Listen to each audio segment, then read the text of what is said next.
জানো তো, আমরা হলাম মধ্যবিত্ত। এবার আমাদের বাড়িতে যতই আলমারি থাক আর শোকেস থাক, আমাদের বাড়িতে দু একটা পুটলি থাকবেই থাকবে।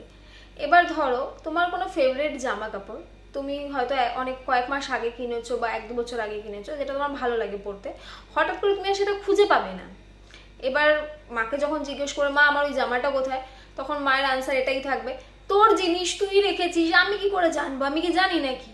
হয়ে গেল, তুমি ভুলেও গেলে যে তোমার এরকম একটা জামা ছিল বলে। হঠাৎ একদিন কি হবে, পুটলিটা খোলা হবে, তখন তুমি দেখতে পারবে যে তোমার সেই পছন্দের জামাটা ওই পুটলির ভিতরে আছে। এবার অ্যাজ ইউজুয়াল কে রেখেছে, মা বলবে আমি জানি না, আমি রাখিনি, তুই হয়তো রেখেছিস বা এরকম কিছু।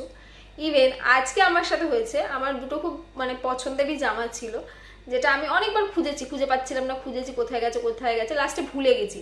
আজকে আমার বাড়িতে একটা পুটলি খোলা হয়েছে, পেয়ে গেছি গুপ্তধন।